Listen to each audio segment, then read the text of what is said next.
The Information Technology and General Services Committee will now come to order. Apologize as we're beginning this committee a little late. The council session went a little longer than usual. I wanted to make sure that staff and everyone had an opportunity to prepare for committee. But we will begin with item number 1. Item number 1, continued from October 16, 2007. Information Technology Agency report response to motion, Cardenas Perry, relative to existing and future wireless broadband technology projects and the feasibility of constructing a citywide Wi-Fi network. Thank you. Good afternoon, Councilman Mark Wolf with ITA. And Mary Mapasi with ITA. Also, I'd like to announce that we do have a quorum, as we have Chairman, myself, present, and also Bernard Parks. Go ahead. Council members, the report that's before you, dated January 20th, 2009, includes recommendations and the results of the feasibility study that was initiated in February 2007 for the feasibility of implementing the LA Wi-Fi citywide network. Under your direction and leadership, Councilman Cardenas, along with the leadership of the mayor, we formulated a working group that consisted of staff leading the effort from ITA, and I'd like to recognize Miriam Mabasi, who's been the project manager for this initiative. Along with that, we had staff participation from the CRA, from Public Works Street Lighting, the Department of Water and Power, General Services Department, LADOT, staff from the CLA, Council District 6, Mayor's Office, and City Attorney. That was our core working group that actually went through an evaluation process to select a consultant that we brought on board and to actually work with us through the actual feasibility analysis. The vendor that was selected is a consultant by the name of Civic. They were experts in this area. This market has evolved significantly since we began this initiative, and we'll talk further about that. Along with Civic, we also brought on board a nonprofit community partners, and they were also a stakeholder and participant in helping us lead the stakeholder outreach effort. I'd like to walk you through some brief slides that gives you some background on the project, the analysis or the findings, and then some of the recommendations that are outlined in the report. As I've mentioned, the initiative was announced in 2007. We then, with the primary goals for the wireless network to spur economic development, to bridge digital divide, and to improve city services. So this was an important component, that it was something to benefit, to provide public good, as well as to help us improve our own operations, to leverage it for wireless applications so we can do parking meters with using wireless technology, so we can utilize field workers to be able to access work order systems and so forth. So the original plan was to conduct the feasibility study with a consultant, and if given favorable results, then to come forward with recommendations to issue a citywide RFP that would be for building out citywide the network, having a single provider do the actual implementation, and to utilize a single business model and single technology to go forward. And the target was to try and implement such a network by the end of the calendar year 2009. The feasibility study key findings, cutting to the chase, is given a number of different factors, including even prior to the economic downturn that we've seen in the last 6+ months, vendors in this space already in August 2007 actually began to find that these types of implementations were not penciling out for them. So previously in other cities, they were offering deals where they would come in, they would utilize some of the city's existing infrastructure like street lights and fiber assets, and then they would then, at no cost to the city, take on the risk of the capital investment to build out and operate one of these networks, and they would provide some public benefit for the residents and businesses, as well as for city service, for city employees for accessing. Are there U.S. cities that have been able to follow through with that private-public venture and actually complete their goal? To answer your question, Councilman, there were a few early cities that got involved, like in Texas, Corpus Christi, where they began an effort that was primarily actually funded as a city effort, city funding, and they were successfully able to build. The rest of the deals that were public-private partnerships that were of the nature of what I previously described, those fell apart. City of Houston, City of Chicago, and a number of others, and even City of Philadelphia, which was really the kind of the bleeding edge city that was leading the effort in wireless networks utilizing Wi-Fi, their deal has also completely changed from the original plan that was put forward. So Corpus Christi was able to meet some of their objectives, or they were able to meet the spectrum of objectives that they set out when they started the effort? They met some of their objectives, and their primary initial driver for implementing it was to leverage it for their automated meter reading for their utility services. So for that, that was the driver for building it. They went through, their story is a little different in that they actually built the network utilizing city funds, and then later down the road after it was operational, actually transferred, cut a deal with Earthlink, transferred ownership, and my understanding is that deal also, when Earthlink pulled out of the market, also disintegrated. Okay. So as I mentioned, the bottom line findings are that the private sector is unlikely to fund and build out a citywide network, and the city does not have the funds, especially in the current fiscal climate, to build a network itself or become an anchor tenant for a private provider. So on the first point, where the private sector is unlikely to fund a build-out of a citywide network for the city of LA, should we take it personal that they don't like us as a city, or should we look at it from the vantage point that it's just not happening for cities small and large? That's just the nature of what's going on technology-wise with the industry. It's just not penciling that those partnerships are not being created and followed through with. It's really the latter, that these deals are just not materializing anymore, that it's not financially feasible for a private sector company to really sustain a profit on a large, in a small or large city to do something like and we shouldn't even feel bad, because we're the second largest city in the country.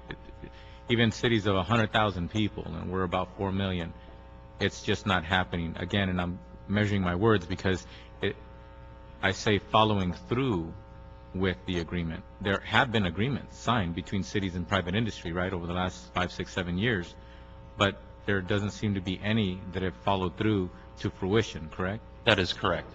And if I could add also, I think it's really at the leadership, under the leadership of our elected officials, you asked us to go out and do the due diligence to do the feasibility analysis before just jumping into issuing an RFP like that. So it was a very prudent step, and the results really of the findings have supported saying that given the change in the market and given the change in the economy, that something like this is too high of a risk for anyone to take on. But even before the economy turned, there was still very serious, large corporations partnering with various sized cities that actually inked agreements. They signed agreements with the municipalities, and even before the economy, which we see today, is very difficult to operate in for them. Even before that, they were not following through with the agreements, correct? That is correct. Really, the pivotal milestone was in August 2007 when Earthlink made a public announcement that they were laying off a considerable amount of staff that were focused in this particular area and building out municipal wireless networks. And that changed the market, and it had a ripple effect on smaller companies that were also companies that were participating in the build-out and operations of these networks.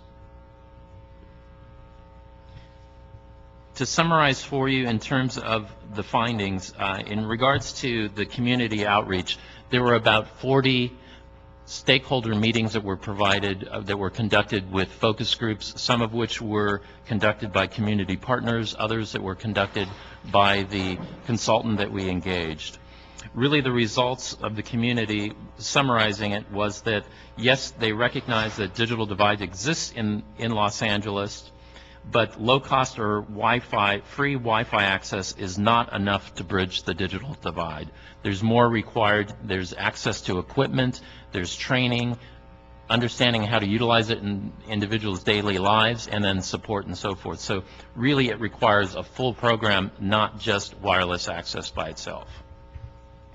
And the community was clear in saying they were supportive of such a wireless network, but understood that it was something that would need to be a business model that could be sustainable. In regards to financial viewpoints, the consultant in working with us estimated for a city as large as Los Angeles, with the population density and topography with hills and mountains throughout and density of trees, that they estimated that the cost for a citywide build-out was between 38 and 46 million, with an annual operation cost of between 11 to 13 million. Also, as we touched on already, they identified that based on the changes in the market, even prior to the economic downturn, that it was unlikely that the private sector would accept the financial risk without a substantial amount of revenue assurance from the city. So in other words, if the city would contract or sign on the dotted line to be an anchor tenant and make a substantial commitment of funds for an annual use of such a network, then the private sector's companies would be more inclined to go forward with such a build-out. We touched on the market. Viewpoint in August 2000, as I said, really that was a pivotal point at which the market took a downturn. In regards to different business models, it used to be in cities that they would consider, as I said, one business model where the private sector would take on, a single provider would take on the entire risk for such a thing.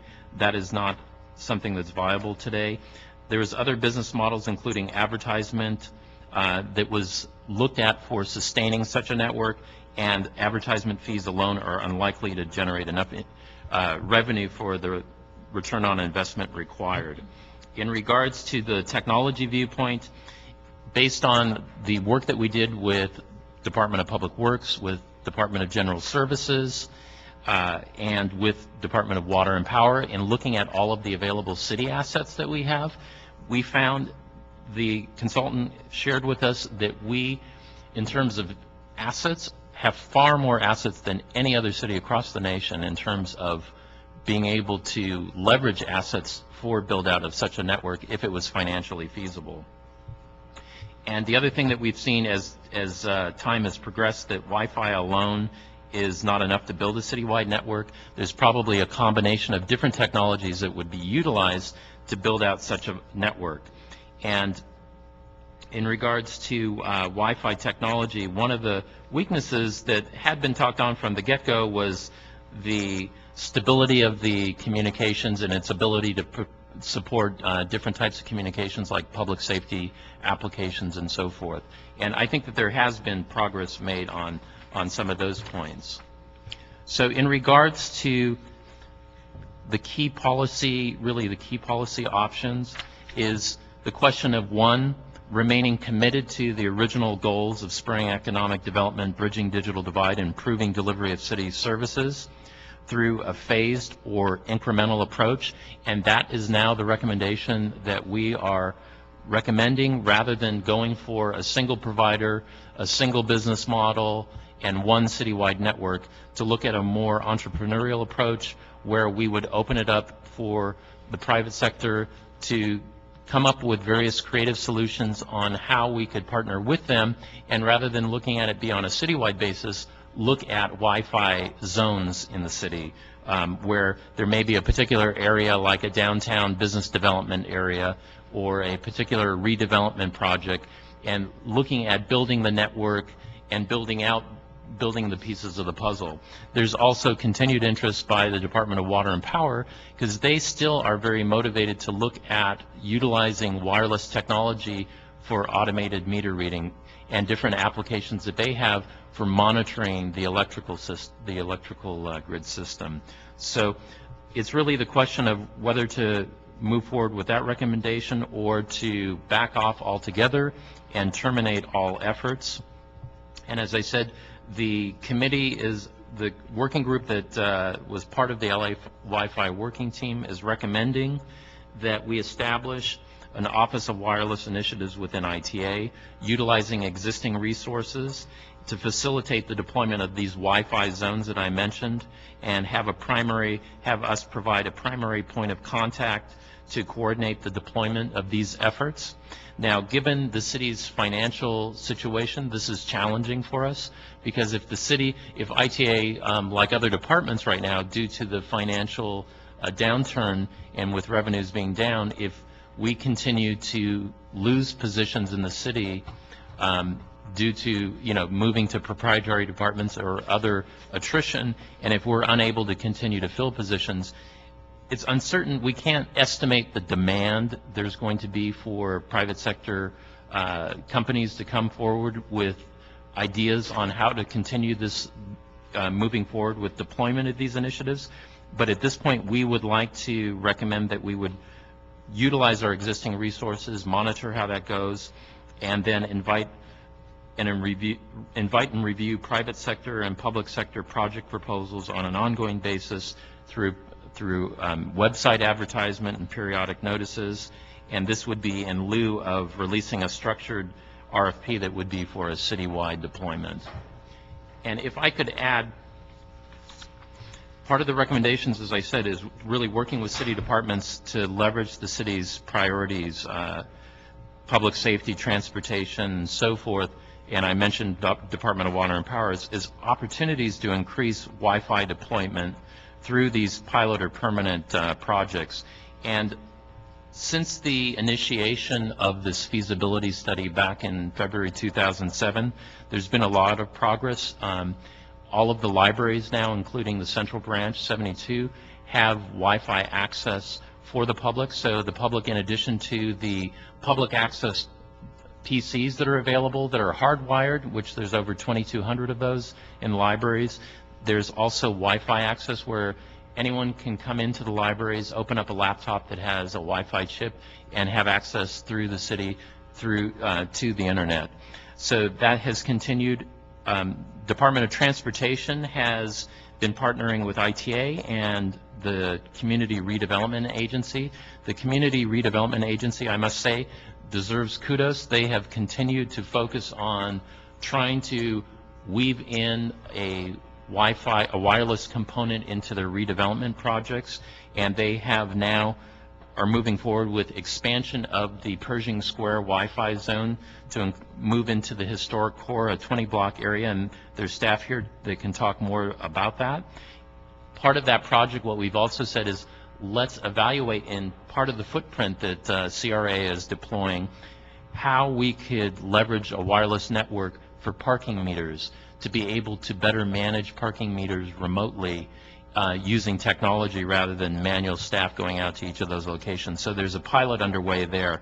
The other thing that the Housing Authority is looking at is continuing to fulfill part of their original project goals for Jordan Downs, which is implementing public Wi-Fi through partnership with nonprofits for Jordan Downs. So that concludes our presentation.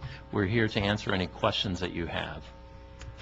So basically what we're able to point to today as far as active Wi-Fi access provided by the City of Los Angeles to general constituents, right now all we have is these projects that are confined to certain areas within the city.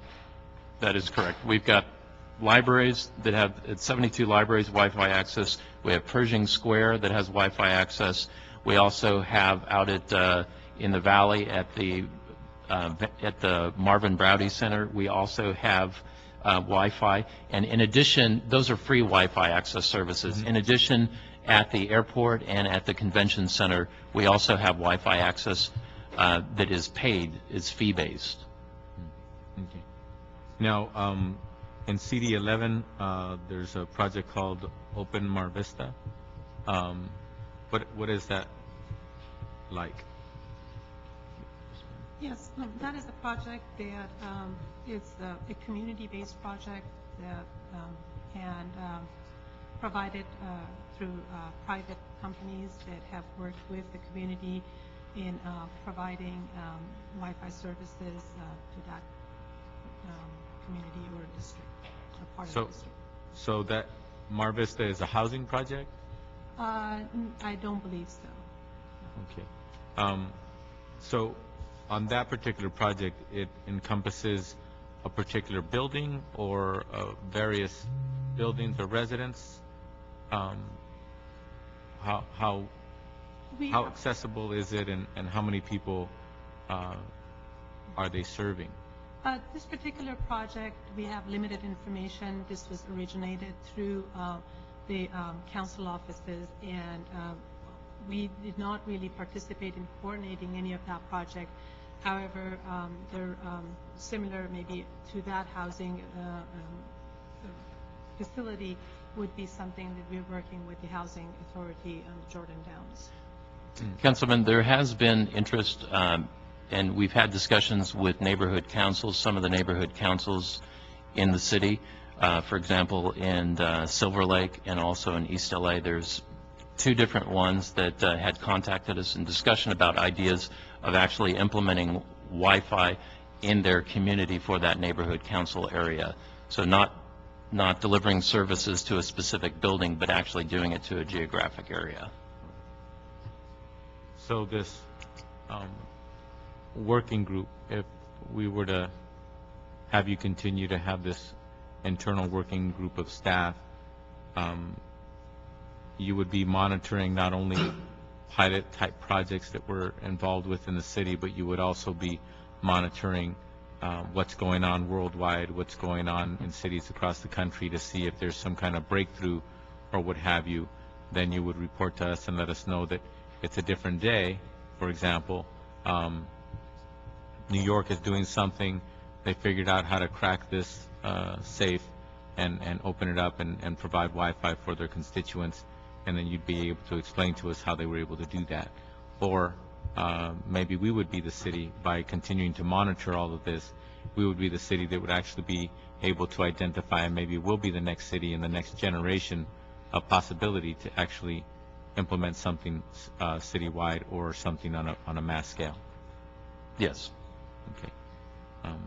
Let me just ask, it seems as though a couple of years ago we talked about this in, I think the airport was being the focal point. And one of the things I thought that we had moved to is that the thought that the city owning the system and being responsible for it was probably too costly, plus our issues of maintaining it and upgrading it would be too expensive. But I thought we were going to be looking towards other issues to where, and except this wasn't discussed at the time, but the thought was looking at the city infrastructure in the sense of our streets and like I said, our utility poles, but also a thought about whether, as part of our ongoing zoning, where we're talking about community plans, where maybe buildings that are commercial buildings would be required to implement, possibly, in dealing with all city buildings would become a part of the network, and that you would, rather than go out and capture an area and say we're going to implement it, it would be an ongoing process of certain kinds of facilities when constructed. If they're over a certain size, or they're government buildings, or X number of people are going to be serviced there, that this would be the kind of thing that we would find a way to require, and then find a way to knit that network in an incremental fashion. And again, when we look at the amount, even if we're able to go out and find $40-some million, the most difficult part would be the annual maintenance that we would not be able to keep up with. And as we know, this stuff kind of gets outdated, like many of our computer systems, and often we're behind the curve in trying to keep them updated. And so I'm just wondering, as we look towards the planning department doing 10 or 12 community plans, a variety of things that we have going in the city, whether we can plug in and start creating the platform by mandating these types of systems. And the systems I think eventually will drive the other barriers as far as access to computers and things of that nature. But if we build the city out, if we allow things to be built at the rate they are being built, and we don't take advantage of LA Live when it was being built, new hotels when they're being built, that we'll keep trying to catch up when the infrastructure's already been put in place. And I'm just wondering, is that something that we're looking at to try to allow our zoning, much as we've done with green buildings, where we say a certain size building has to be done a certain way? Is there any thought about how Wi-Fi and this other technology can be a part of the footprint? Councilman, we certainly have had discussions in the past with Planning Department and others regarding that issue and how we can try and marry those things. There has not been recent discussion, and as part of our latest thinking, we did not have that on the radar. It's something that we can definitely look into. CRA will be able to report on the progress that they've made, but as I said, they are, for redevelopment type projects, they have been actively pursuing looking at a wireless component as part of projects that they do. But beyond that, on a much bigger scope, that's certainly something that we can have further dialogue with planning and others to see what other types of opportunities there are. Because at one time I think we were saying that we had something like 40 or 50 cranes that were operating in downtown LA to build certain structures. Once they're built, the retrofit would be outrageous, but it would appear that we take advantage of the normal everyday operation. If we're going to approve a 30 or 40 story hotel, that hotel should be as required with this technology to move forward, and these office buildings. And again, it's unfortunate we're in the downside of development, but I thought that was some of the things we were thinking about in causing it to become driven by entrepreneurs and private industry, but yet city residents would get the benefit of it because there's no way the city could absorb all of those costs either to implement or maintain. Yes, no, it's something that we'll look into more. All right. With that, we have a public comment card. We just have one public comment card on this item. We're on item number 1, Oscar Cruz. Let me ask one other question.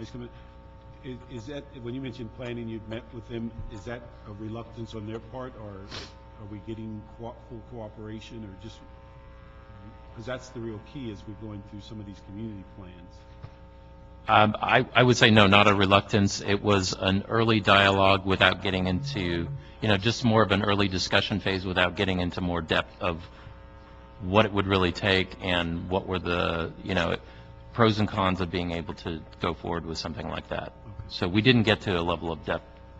Okay. If it's possible, I would like to request to wait until the second presentation, because a lot of the comments that we're going to make is also based on the digital inclusion strategy. Okay. Is that possible? It's up to you. That's fine. Thank you. You filled out a card saying item 1 and 2. Okay. So with that, public comment on item number 1 is still open. Is there anybody else here to make public comment on item number 1? We're on item number 1. Seeing and hearing none, item number 1, public comment, is now closed.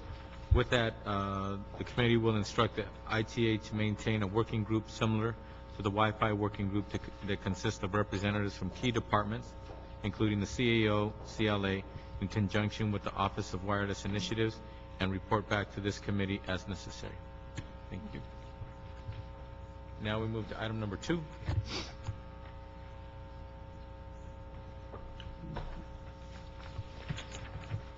Item number 2, continued from November 20th, 2007. ITA report in response to motion, Cardenas Perry, relative to the development of a digital inclusion strategy for the city and related matters. Additionally, the Ad hoc Committee on Gang Violence and Youth Development has waived consideration of this matter.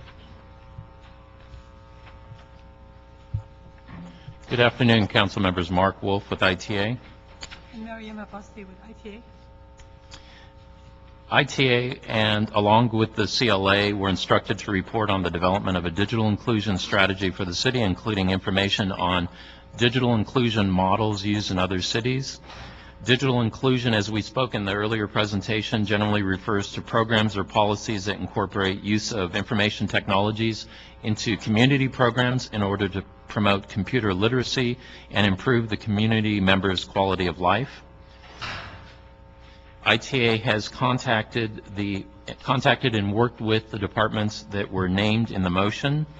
In addition, ITA has reviewed digital inclusion programs in other municipalities in the U.S. and internationally, and our findings are that successful digital inclusion programs include several components, again, not just access to the internet, access to computers and related equipment, support, technical support, some sort of training in the use of computers and software applications, access to relevant content on the internet, so they know, again, individuals know how they can utilize the internet and computers as a tool in their daily lives, and last, a communication campaign to promote awareness.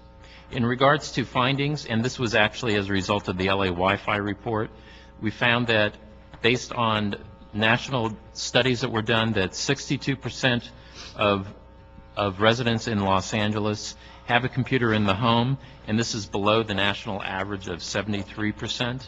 In addition, approximately 58% of Los Angeles households have internet access, which again is below the national average of 69%, and this was part of a 2007 broadband adoption study that was conducted by Pew Research Center. In regards to City of Los Angeles digital inclusion programs, we've touched on earlier in the presentation on Wi-Fi that the Los Angeles Public Library provides access to the internet for hardwire connected computers. They have approximately 2,300 public access computers that are free access to the internet and free Wi-Fi for all the 72 locations, including the downtown branch.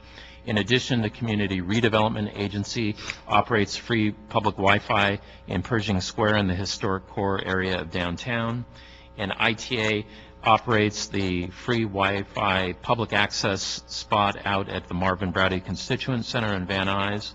In addition, the Community Development Department provides about 40 computer centers and about 1,400 computers, plus a mobile unit equipped with 10 laptops in the city. The Department of Recreation and Parks provides computer and also internet access at 62 locations, and computer training is provided at 46 of those sites. And last, not least, Department of Aging, they provide computer training for seniors at key facilities. They have about 19 community programs, including with a partnership with a nonprofit by the name of Oasis, and about 139 computers that provide access to the internet, including 13 senior access in 13 senior hotels and 12 computers in a senior internet cafe. In regards to digital inclusion programs in other jurisdictions, there are a number of different models that are being used in other jurisdictions.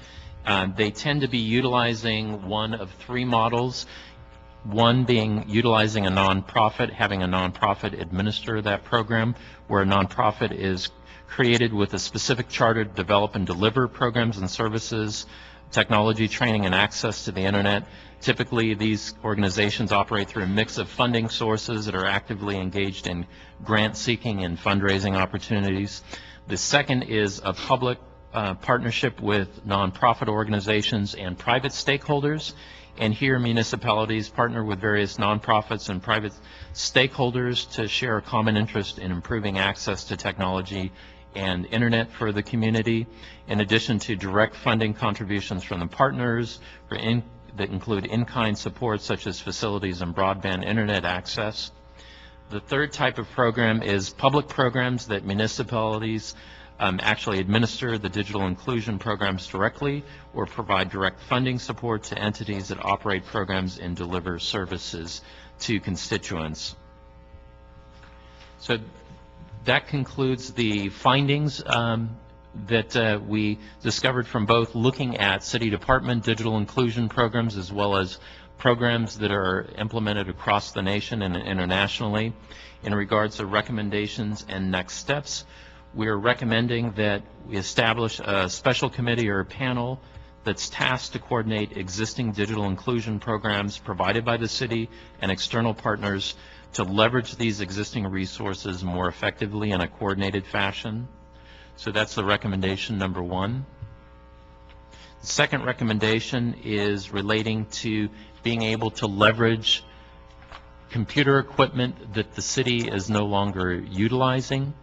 And here the recommendation is that ITA, through the city's Information Technology Policy Committee that's comprised of IT managers from all of the city departments, that we work together to have a coordinated program to have recycled computers for distribution to the city's community technology centers and to nonprofit community-based organizations that provide digital inclusion services. And I know that Councilman Parks has been, in the past, has been active in helping initiate, I'll say, facilitating, providing equipment to different community-based organizations. And the last recommendation is to create a City of Los Angeles website to really serve as a resource directory of digital inclusion services and programs that are provided by the city.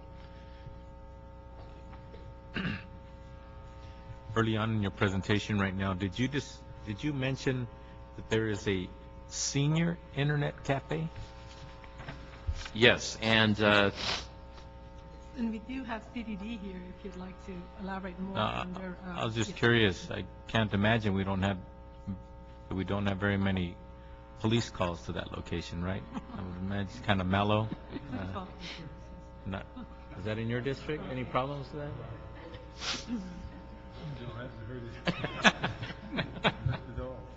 All right. It's kind of interesting. I've heard of internet cafes, but I never heard of specifically senior internet cafe. All right. Maybe someday I'll go to one of those. A long time from now. Okay, we have some public comment cards, and then we'll have the committee members ask questions of the staff. But first, we'll start with Oscar Cruz. I'll call you up two at a time. Richard Chabron. What's that? Chabran. Go ahead. Well, good afternoon. Thank you for this opportunity. I really appreciate the chance to be able to contribute to this dialogue. My name is Oscar Cruz. I'm a program director at Community Partners, and as you heard in the presentation at the feasibility study, we've been contributing to this process for a long time. We've continued to work with nonprofits to be able to get their recommendations on what they think the city should be moving towards in digital inclusion. So today we'd like to present some recommendations specifically to both of the reports that were presented, the digital inclusion and also the feasibility study. To start off, we believe that it is very important for the city to have a comprehensive plan on digital inclusion. We have to have a blueprint in which we can coordinate all the different activities that are being conducted towards moving to the same goal. At this point, we feel that it's somewhat of an uncoordinated process in which some activities are being done by different agencies. So a lot of cities, including San Francisco, for example, have developed a plan, a blueprint in which they establish where the city wants to go and what they want to accomplish. So in that sense, we believe that it is important for the city to have such a plan, a digital inclusion plan for the city. The second point that we would like to make is that we believe that it is important to have a continuous process of input from stakeholders. And one of the areas that we believe that could happen, it's the recent Board of Information Technology Commissioners, which was dissolved because because the rules at the state level changed the responsibilities, could be turned into a digital inclusion panel and commissioning, which it will be trying to access a lot of the input from the community and thinking about digital inclusion. In addition to that, also we believe it is important to be able to coordinate a lot of the activities under one entity within the city. As you heard just recently, the feasibility study reported or recommended an office of wireless. We believe that it might be an office of broadband and digital inclusion, which could house all this coordination of city agencies' efforts, but also be able to partner with nonprofit organizations to be able to implement programs. There's a lot of work that is out there that is already being done that the community partners can, the community can contribute to the city. Within this part, I would also just like to highlight that although the city may not have the $38 to $48 million to be able to implement a wireless program, we cannot also think that we'll go to the extreme and say that there's no resources allocated for this effort. So if the priority, digital inclusion is a priority for the city, there has to be either new resources or reallocation of resources in order to accomplish it. So we may not have the 38 to 45 million, but I'm pretty sure that there's other ways to contribute. Then the last point I would like to make is that we would like to request a special meeting with the ITGS where the nonprofits could be able to present some recommendations of model programs that are already going on, recommendations of what can be done so that the city can look at digital inclusion beyond just wireless. Wireless, again, is just one strategy to be able to accomplish the digital inclusion plan, and we believe that there's a lot of things that could be that the nonprofit sector can contribute, and we would like to have that opportunity to share with you with some more time to detailedly go over those recommendations. Okay. Thank you. Very much. I gave you extra time because you didn't use your time on item number 1, so Thank you. appreciate it. Thank you. Yes, Richard Chabran, California Community Technology Policy Group. I want to thanks for being able to speak with the committee and to acknowledge all the work that both the city and the council have been doing on this effort. And what I would like to do is just echo a couple of points that have already been mentioned, and that is that we know from the empirical studies that have been done that there is a digital divide within our city. And I believe that it is very important that there should be some goals, some concrete goals established to working to making sure we eradicate that. And so that's part of the plan that we talked about, that Oscar talked about earlier, that we really do need to have a concrete plan with different activities that lead up to making sure that we have a goal, and that goal is to make sure that everybody is connected.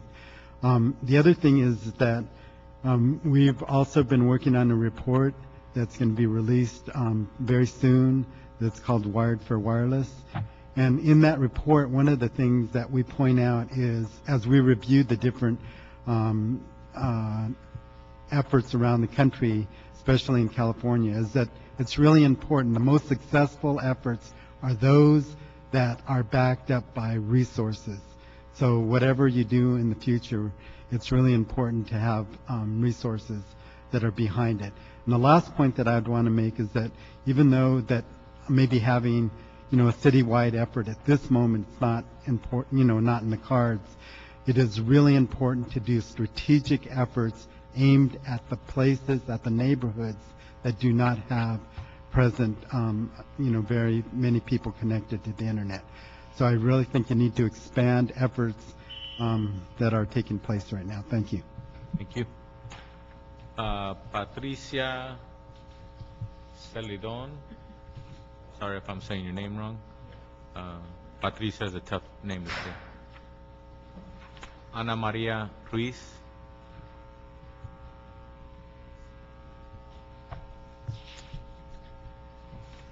Please proceed. State your name. Yes, good afternoon. My name is Patricia Celidon. I work with the Community Development Technology Center as a technology director and training director. And I'm here today to support the recommendations that Oscar Cruz had just made, but specifically it is to support that the city will develop and formalize a comprehensive citywide digital inclusion plan. At CDTech, Community Development Technology Center, the broadband access and the information technology are the tools to actually complete our mission and our vision, which is to ensure that all of our residents in Vernon Central, which is a community in South LA, are included in economic development, educational reform, workforce development, and leadership development efforts that we're working with throughout the years. CDTech also encourages the deployment of technology in the community problem solving to accelerate the pace of the community and economic change through a broader acceptance and adoption of a more sophisticated technologies. As part of the local digital inclusion plan that CDTech has been working with in Vernon Central, we have reached many thousands of residents in computer training and information technology training for our youth, for our adults, through open access and classes. And what we really need to do is to bring them up to those 21st century skills. And we continue to work with our efforts as part of the CBO, the community-based organizations, but we really need the support of the City of LA to help us with these efforts to meet all of the community needs. Thank you. Thank you. Yes. Thank you. My name is Ana Maria Ruiz, and I'm the Literacy Campaign Director for Central Latino for Literacy, and we're a nonprofit organization located in Pico Union. And I'm here to give you an example of a nonprofit, and we've been working since 1991, helping Latinos who are non-literate, helping them to read and write. And in 2004, we completed a unique internet-based literacy program. And now through funding from various foundations like the California Emerging Technology Fund, we're able to help only 1% of the non-literate Latinos in LA County. So we're going to help, we're working on efforts to alleviate the digital divide. To give you an example, data shows that over 200,000 Spanish-speaking over age 11 in Los Angeles County are not able to read and write. This group of non-literate English learners, their family and children who are already marginalized, will have more difficult to access technology and learn about public safety and government services. Therefore, we ask for your support in formalizing the process for digital inclusion, especially through pilot programs like ourselves using technology. But others here explain a lot of other nonprofit organizations who are already doing that. And Central Latino is committed to make use of digital resources and we started to map facilities that have computer programs, but noticed that there is lack of collaboration efforts for broadband and digital inclusion, including within the education institutions.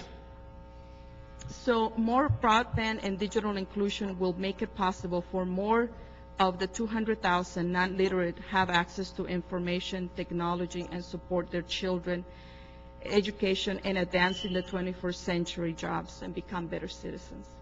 Thank you. Thank you. Curtis Gibbs and Davis Park.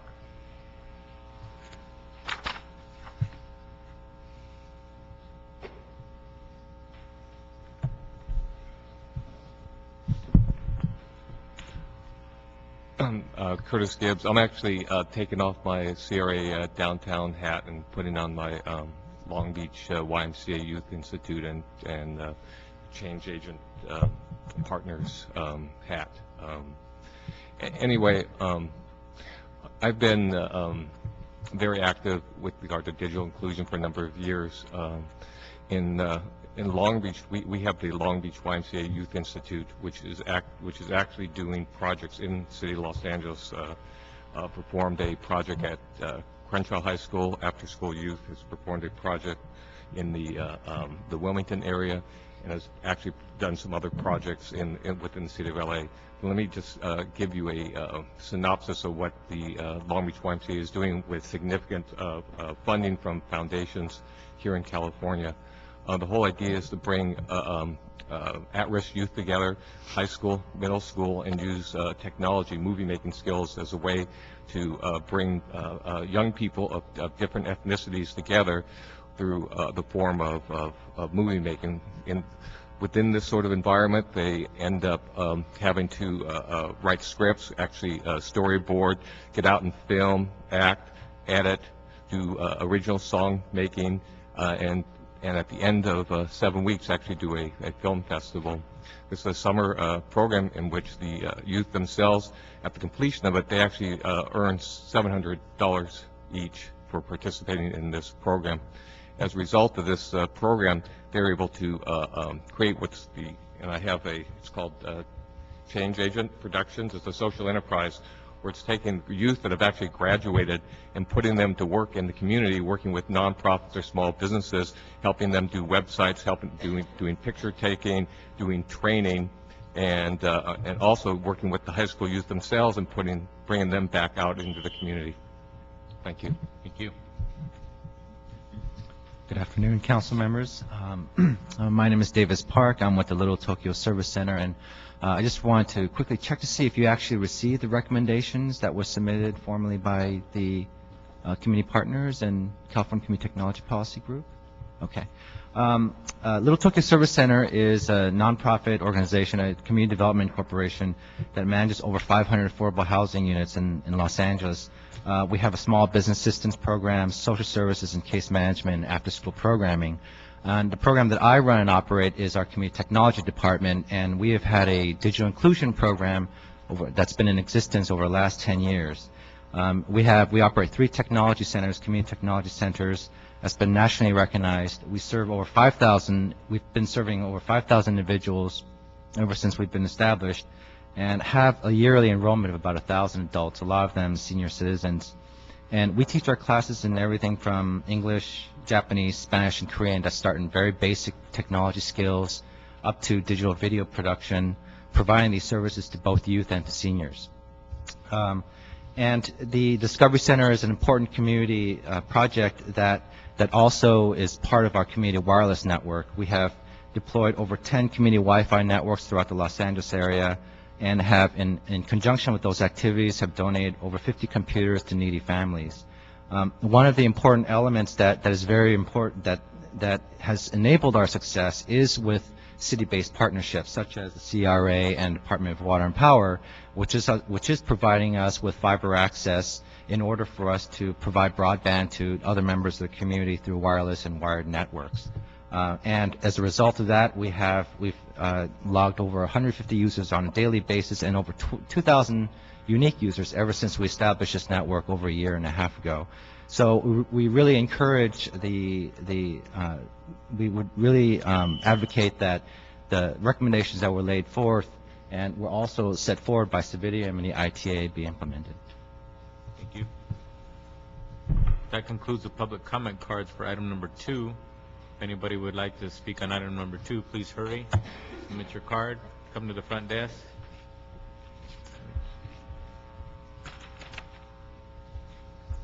Good afternoon. Karen Wade. Yes. Again, my name is Karen Wade, and I direct a community technology organization in Mid-City, Los Angeles. It's called Foundation for Successful Solutions Project Tech, and we operate at the Tom Bradley Youth and Family Center on Pico Boulevard, which is a city facility, CDD managed, and we also operate at the South Seas House, which is a Department of Recreation and Parks facility. So my comments are going to be brief, and I just want to be able to provide an example of what perhaps a public-private partnership might look like. We've operated at the Bradley Center since 2001, at the South Seas House since 2004. In exchange for services, we're able to utilize the space. We serve predominantly African American and Latino low-income population. We do morning, afternoon, and evening classes. People who utilize our program are either seeking to improve their skills for employment. We do an after-school program for young people using online resources focused on algebra assistance and college prep. We also serve a significant number of seniors during the day who are coming to build up their technology skills, even some who are looking at the possibility of going back to work. So I just wanted to give an example of something that already exists in the term of what could be a public-private partnership, because we are already located in city facilities, and also to add my support to the recommendations. So did you mention that something that has to do with technology and work? Yes, we serve a variety of different populations. So in addition to young people, our programs have included digital imaging, digital video. Right now we're focused on algebra, academic support, and college prep. So we have instructors, but we also use a number of online resources. We have a partnership with the California Community College system in terms of algebra and the online resources they have. We serve adults also who either have no computer skills and don't even know how to turn on a computer, and they want to catch up, and also people who are already employed or looking for employment, and they're looking to upgrade their skills or improve their skills, either to get a job or to be able to advance on the job. So in terms of the broad scope of what community technology programs and do, we kind of cover that range. And I just wanted to emphasize we're already, I wouldn't call it a partnership necessarily, but a collaboration in two city facilities where we also interface with other organizations, neighborhood councils, other agencies that operate in these facilities. So we do classes, sometimes we provide technical support, guidance, et cetera. Thank you for clarifying that. I just want people to understand that sometimes people hear the term digital divide, and then when people explain what that means, a lot of times some people just assume that certain communities just want to have fun like everybody else. No, the digital divide is really an issue of economics. It's an issue of being left behind. It's an issue of job skills. It's an issue of being able to be marketable every single day. More and more skills are needed for the kinds of jobs of today into the future, and technology is part of that. Right. It's also, if I can add, an important consideration is also civic engagement. And as people, as well, we saw by the last election in terms of the amount of information and participation that went online, well, a significant number of people are left out of that participation and contributing their voice because they're not able to access those resources or that information. So civic engagement is key. What we did at the Bradley Center for the inaugural, we actually streamed the inauguration, and we had a significant number of students in there. There's an ESL class there during the day, so they were able to actually see the inaugural and to share with the other people there. So I know civic engagement is another key consideration in terms of those who have and have not, and also with more and more government services and information moving online, which they've been doing for a number of years, then a lot of people don't have access to that either. Yeah, you're absolutely right. When I said being left behind, it's on various levels. Right. Various levels. Thank you. Okay, thank you. Yes, where are you located again? At the Tom Bradley Youth and Family Center, which is on Pico Boulevard, 5213 West Pico, just west of La Brea. And then also at the South Seas House, which is LA Department of Recreation and Parks facility. It's actually a house that was restored in 2004 that now functions as a community center, and we operate there. Is that Arlington? Yeah, Arlington and 24th Street. Yes. Thank you. All right, thank you. We have various departments here. We'd also like to hear from you as far as what your involvement and what kind of facilities you're providing for our constituents that are available to them on this matter. So, okay, come on up.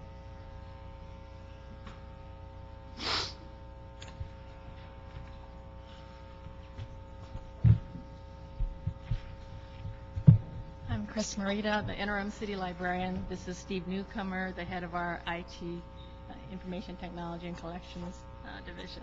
Put the microphone a little closer, please. Sorry. Thank you. For over a decade, the Los Angeles Public Library has been the leader in bridging the digital divide in Los Angeles. Last night, the CBS Evening Network News did a story on how many people are visiting the Los Angeles Public Library in record numbers, especially during the recession. And one of the reasons is that we have 2,300 computers for the public to use. For the thousands of people in our city who don't own a computer, the library is their only access to free computers and free technology access. Last year, the public made 3.4 million computer reservations and used our computer for more than 6 million hours. Every day, the people are coming to the library to use our computers to do research, look for a job, fill out a job application, and look for ways on how to save money or find information to enhance their lives. Last year, our user-friendly website was accessed more than 120 million times, and that was 200% more than the year 2000. We have specialized websites for children and teens that steer them to our many homework databases and other learning resources. We have a free tutoring program called Live Homework Help, in which trained teachers help students with their homework in grades K through 12, and this is available every day of the week, Monday through Sunday, from 3 p.m. to 10 p.m., free of charge, and available on our website, www.lapl.org. And many of the services we have on our website are also available in Spanish. Last year, there was more than 180,000 hits to our Spanish website. And also through our website, people can order photos from our extensive photograph collection, listen to podcasts of our author programs, download books and music, learn a new language, and do research using our millions of books and resources. Today, we have put on our homepage a 3-minute video or clip about the wealth of resources we have available to the public on our homepage. The library not only provides many free resources, but we also have free classes to teach people on how to use the computer. Last year, our librarians taught 2,500 classes on using the internet or using our databases. And as ITA mentioned, in 2007, we started offering free Wi-Fi internet service at all 72 locations. So the library is proud to offer all of these important digital inclusion services, and we're open to questions. Was your presentation to make your case to the Budget Committee, or was it for this committee? No, I thought we had to do this. No. But that was actually I joke, but that's the great case that needs to be made when it comes to our priorities as a city. If you're not available, and the need is growing, and you don't have your doors open, then people are going to be denied the opportunity to grow and participate in this very, very important field of internet access, computer access, technology, confidence, just the confidence of somebody to be able to approach a computer and start hitting the keyboards. People just don't have that in their home in most low-income homes. They just don't. We cannot take it for granted that those tools are available to the mother, to the father, to the children, to the brothers and sisters, to anybody living in certain homes. And unfortunately, this digital divide is very real when you look at entire blocks of communities, be it a dozen families or 100 families, and you may have maybe one person has access to a computer in that whole, 12 to 100 families. But on certain parts of town, they may have a computer in every bedroom. But I think our libraries are definitely becoming more and more critical when it comes to this issue, and having a place to be safe and a place where the public is actually providing resources for every local community. And you have 72 libraries? Right. So you're everywhere? Everywhere. One thing I was going to ask, now, you're in the process of contemplating another construction program. Is that new libraries, refurbished libraries, or what is the game plan? We have in part of our strategic plan a facilities plan to build at least 19 more libraries, but that would be like a new bond. That would, but is that 19 new or? 19 new. So net increase of 19. Is that? Actually, I'm sorry. I think it's like 9 new ones and 10 refurbished. Okay, got it. So it's a combination. Yeah. The other thing, I think that your presentation, again, I think Tony was joking with you, but it is important when you talk about the budget, because I don't think there are any departments in the city besides libraries and Rec and Park that plays a greater role in crime prevention and youth development than those two departments. And as we debate the shrinking budget, there are those as we go across the city that believe that everything is solved if we just keep hiring police officers and firefighters.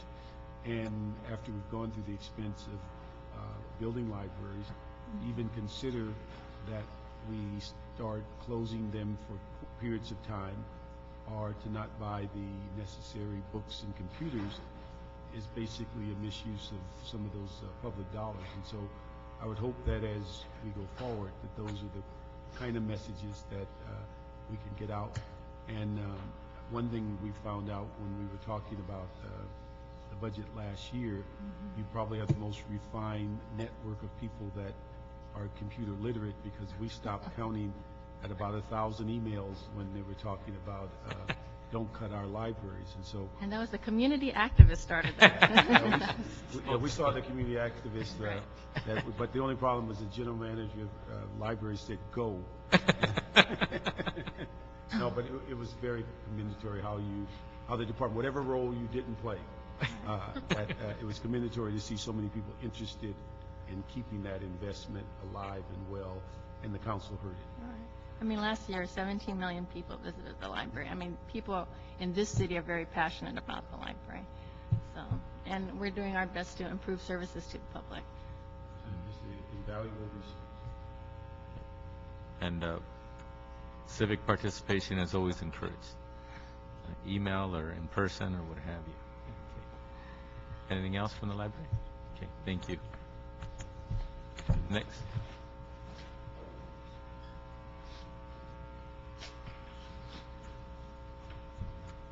Good afternoon, council members. Liz Diaz with the Commission for Children, Youth, and Their Families. Good afternoon, Jamiko Bell from the Commission for Children, Youth, and Their Families.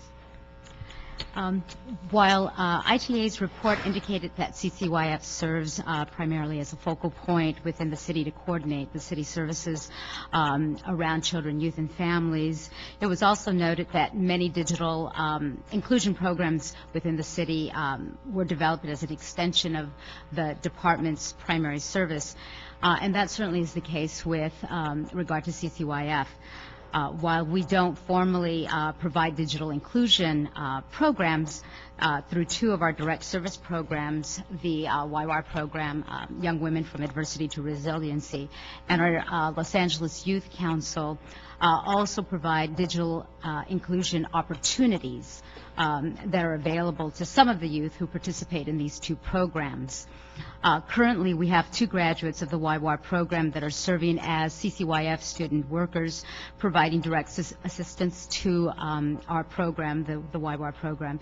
And in doing so, they have regular access to computers and the internet.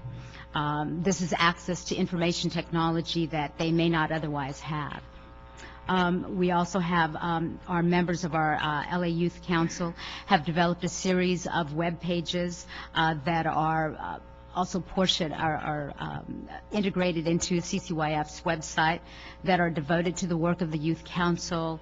It explains the general background information about the Youth Council, its activities and recruitments, which results then in youth engagement through the use of these pages.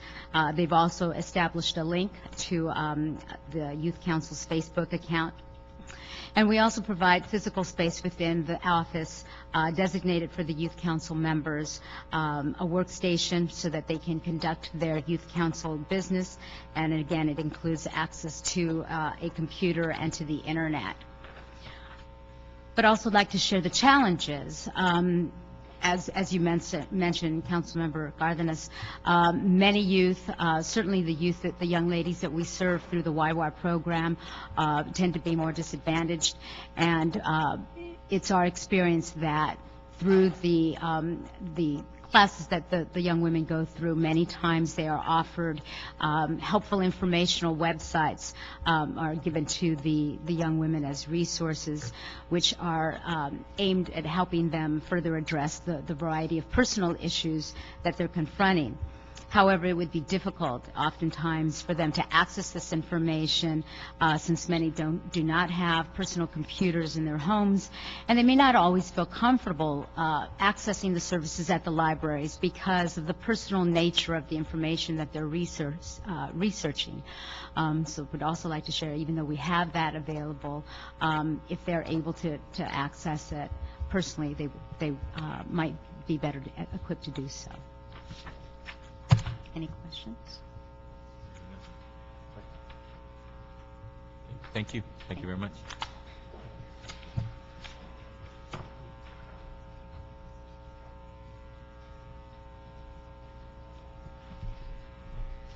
Good afternoon.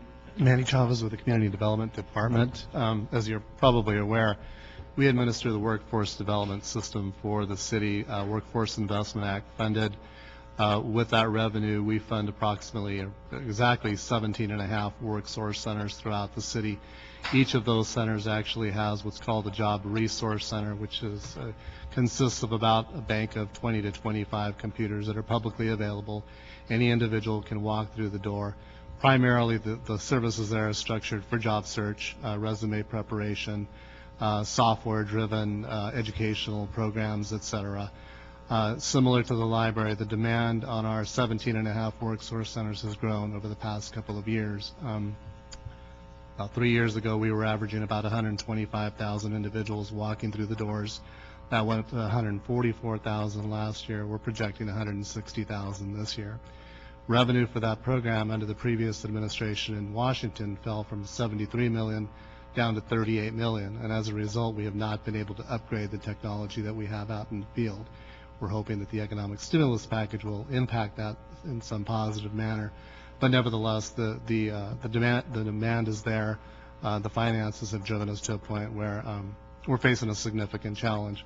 There was actually an article in the Times on Sunday by Steve Lopez where he actually visited one of our work source centers in Van Nuys and actually discussed the impact on those centers because of the economic climate that we're facing right now. Additionally, the youth and family centers were referenced earlier in a previous presentation. Those are funded by CDD.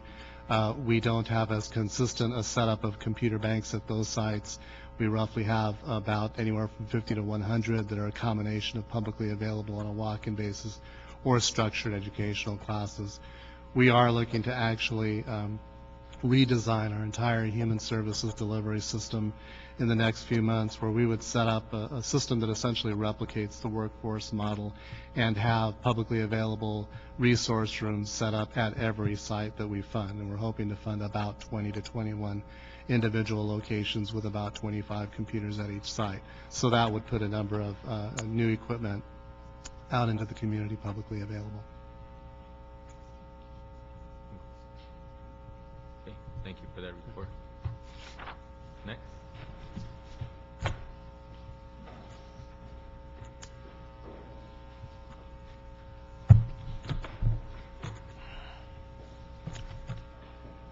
Kurt Gibbs, CRA Downtown Region Senior Resource Development Officer. In April, May of this year, it'll be 4 years since we deployed our original Pershing Square Wi-Fi deployment. About 9 months ago, we expanded it into approximately 16 to 20 blocks into the historic core and also the financial district. The purpose of this expansion of our experience-related Wi-Fi district was to be a pilot and to test a number of ideas and opportunities for both the stakeholders and constituents within our downtown area, but also a number of city departments. One of the things we've been, and the reason for this expansion is really when we did the original Pershing Square, it was all about notebook computers. This expansion was all about mobile devices. And in fact, it's the proliferation of the iPhones and the Nokia devices and everything else that would really change the whole nature of this. And it is in fact really a resurgence in the interest of Wi-Fi. Because what's happening is a Wi-Fi chip on a mobile device is going to be standard, just like the camera chip. So everyone's going to be looking for these networks. And so when we did this expansion, it was trying to understand, when we built this, how do we have to deploy it so people can easily get on, knowing that we're going to have a lot of mobile devices. In fact, over 50% of the people accessing the expanded downtown experience-related Wi-Fi network is with iPhones. As with regard to, and so knowing that more and more people are going to be having the mobile devices, you can see this as an opportunity for people of really all income levels to have that ability when they're out and about to be able to access the internet and get the information they want. And our entry pages actually provide direct access to City of LA information and different events occurring in the downtown area. But some of the things we've actually piloted, and it was referenced in this, by doing this deployment, we actually experimented with the use of parking meters, deploying a Wi-Fi network to understand how that actually works, what the issues were, and really what the revenue opportunities might actually be in terms of its city's ability possibly to save money when they go to this, and how it could work with future smart meters. The other thing that we've done is partner with Little Tokyo Service Center with regard to the Little Tokyo unplugged wireless network. In fact, as we expand out, we'll probably end up covering both, the two networks will come together and eventually we'll be able to hand off one person to the other. In fact, and then the third part we're actually working for, and it gets down to, again, understanding and piloting this, is we've been working actually very, very closely with the LAPD Central Division, Captain Wakefield, and also with the headquarters to be able to pilot video surveillance at CRA's Park, at Angels Knoll Park, and also within selected areas of Little Tokyo. It's taken us a while to put an agreement in place, but was actually just signed by Police Chief Bratton last week. And so, again, from the city's perspective, to understand how IP technology can be used for safety purposes is actually extremely important, and we're looking to see how that will plan out. Also, CRA, we have other wireless opportunities coming on. We have a grant for Hollywood. It's our changeable message information systems. It's funded out of 2007 Metro Call for Projects, and it will involve a wireless canopy in Hollywood to be able to deal with changing message signs to try and get the parking information out there. And so it's something that CRA's Hollywood office is working with Metro to actually put in place. But that's the next opportunity that we will see something deployed on the wireless side. And I know there will be other things that we can pilot downtown, and we've actually learned a lot. Thank you. Let me just ask, remind us, what was the rationale for the location downtown as the pilot site? Well, when we first started the project, it was launched 4 years ago, but actually it was 5 years ago when we conceptualized the idea. At that time, there was really only a couple Wi-Fi deployments in the United States. So you had Bryant Park, and so when we looked at Pershing Square, we said, oh, look what they did with Bryant Park. They were able to make this a very successful place with regard to people coming on in and making use of the park. So we decided that we would pilot with 2 Wi-Fi routers. So we actually did that deployment, and we understood what some of the but by being so small, what we could do, making it bigger. And so what we did is we went back to CRA's board and we went back to City Council with the support of ITA and Department of Water and Power, and worked with Bureau Street Lighting and other city departments to actually figure out how to expand outwards from Pershing Square. But we worked extremely closely with our downtown stakeholders to have a significant amount of support from the historic core Business Improvement District, and we've also worked very closely with the Downtown Business Improvement District and also Ymca, the Los Angeles Convention Visitors Bureau, because one of the things that we actually worked with both entities on was for the Downtown Business Improvement District, they created a mobile kiosk such that they could take their kiosk, have it connect to our downtown deployment so that their ambassadors would have a full internet screen right there and be able to help visitors or people that need assistance. So that was one thing we helped fund it as a pilot off this network. And then the other thing was we actually funded for LA Inc. 2 public access computers at the Visitor Center at 7th and Figueroa, which opened about a month or so ago. Now, has there been any consideration from CRA to begin to explore as part of their review process that facilities that are going to be constructed or subsidized become part of the ongoing mandatory equipment in a building?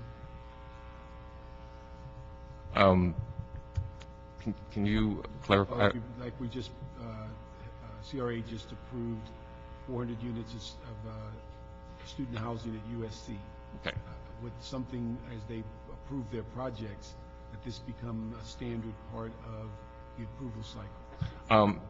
I work in the downtown region, so let me comment on with regard to the downtown region itself. So with regard to the Alexandria apartments, we're working with Maryland on this, on the renovation of the facility. We strongly encourage them to think the process through as to here with 100% affordable units, how are you going to provide internet access?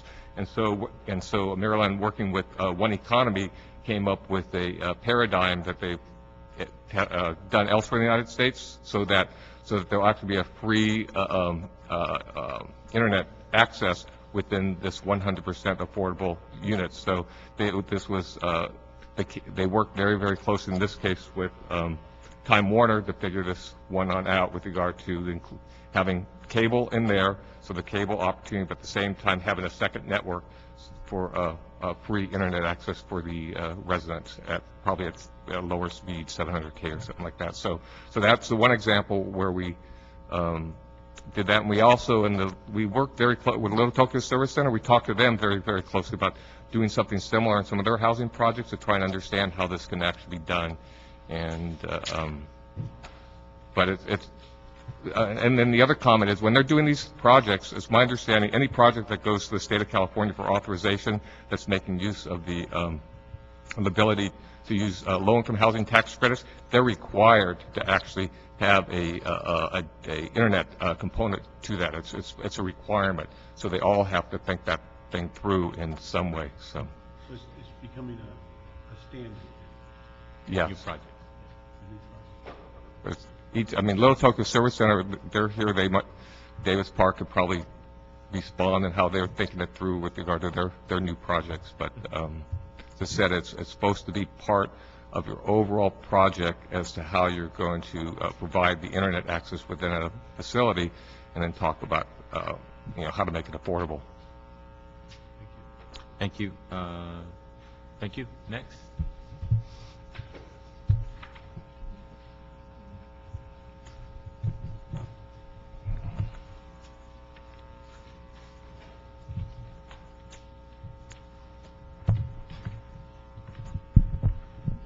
Afternoon, Faith Ma, Chief Financial Officer for Department of Recreation Park. With me is the Director of Assistant of the Department of Recreation Park, Flora Chen. Department of Recreation Park have over 400 facilities, and with the approximately 200 recreation sites, we offer about 69 facilities have a computer training class. With less than 1% of general fund budget, it's very challenging for us to serve the wide variety of the service area we have.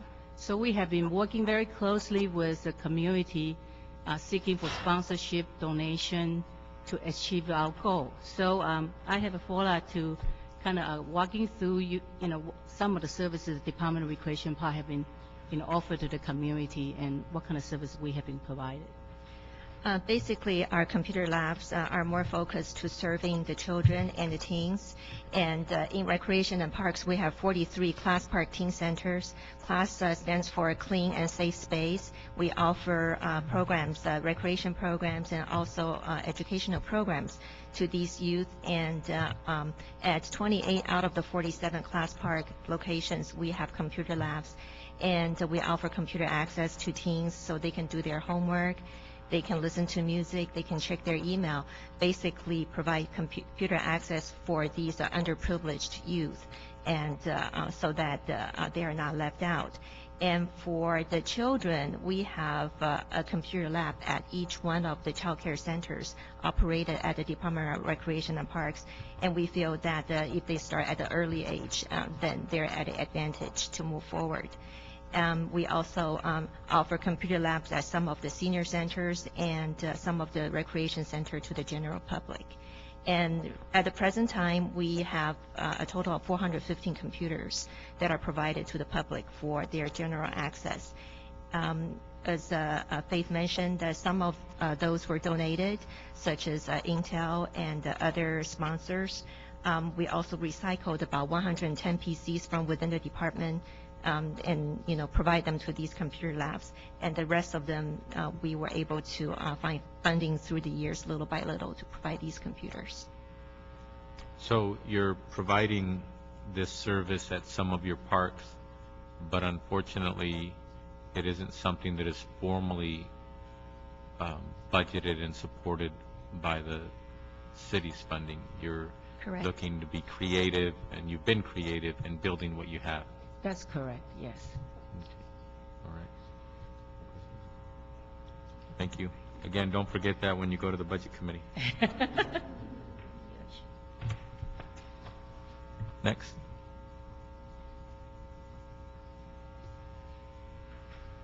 Any other departments here to report? Okay. Going once, going twice. All right.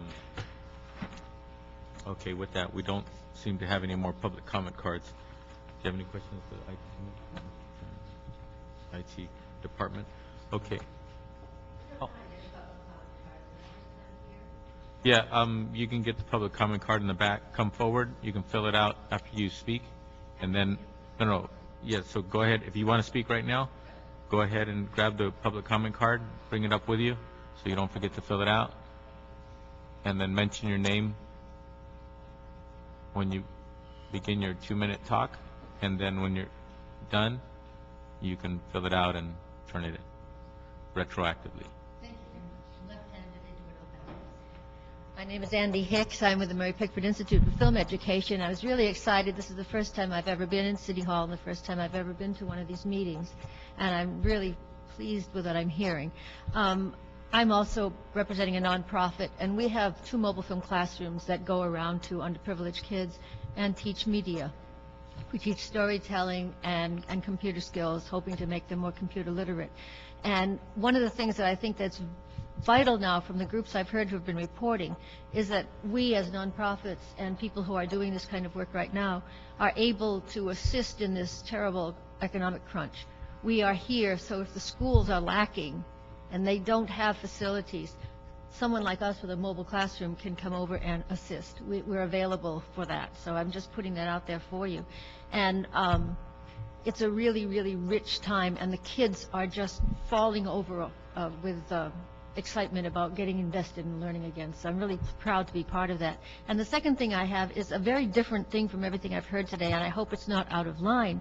But one of our interns who is now creating the digital archives at the Department of Justice in Washington sent us a little cautionary note, and I think it's worth bringing up, if I may. Basically, he says he would give everyone a piece of advice. Worry about obsolescence, both in hardware and software. If you have digital video created today alone, in 20 years it'll likely be unreadable. The software used to view it will have disappeared. The CD or the DVD or the magnetic tape it is stored upon will have degraded. Unlike a book, which can stand for decades, sometimes even centuries of neglect, digital files recover frequent migration and care so that the projects and information you slave over today will be available to the people in years to come. And so I say that when you're doing your work and your research on getting us all broadband and Wi-Fi connected, remember that we need to keep the hardware and the software viable so that we can go back and continue to keep the information we have accessible. Thank you. Thank you. And if you could give us your card, Yes, I think please. we'd like, you can just give them to the clerk, because I think Councilmember Parks and myself would love to have your mobile units come to our district, right? We have plenty of needy kids and families in our districts. Too many. Okay, thank you. Anybody else here for public comment on item number 2? Seeing and hearing none, public comment on item number 2 is now closed. With that, what we'll do is continue this item for 45 days, and also this committee will instruct the CAO to identify which projects within the city of Los Angeles will be eligible for broadband funding or initiatives in the federal stimulus package pending before the U.S. Congress. In addition to that, this committee will instruct the Information Technology Department to report back to this committee on some of the comments and invitations that were made by the not-for-profits and the individuals who came forward today to see how we can network together and continue to address the issue of digital divide together. And obviously with the Information Technology Department taking the lead on that into the future. Anything else? Adam? Anything come to mind? All right. With that, we'll move on from item number 2. That concludes the items for today's committee. Is anybody here for general public comment? That's comment on issues that were not scheduled before this committee today, but are relevant for the matters before this committee and the items. Okay. Okay. Also, for those community organizations, my office will go ahead and convene some meetings of all the organizations who'd like to give their input and participate in a public community dialogue. We have in fact done that in another committee that I chair, and lo and behold, the community organizations and individuals who do a lot of the work out on the streets of Los Angeles actually came forward with some documentation that was actually adopted by the city and provided a blueprint that we are now realizing is unprecedented and is being utilized in other cities throughout the country. So my point is, when Tony Cardenas and his staff pull together community members to talk about what's on your mind and how you can help and how we can help each other. We don't do it as an exercise. It's not something just to make you feel good. It's something because we want your input. We look forward to it. And when we hear things and come across information that is relevant to progress for the city, we will move it to policy. Okay?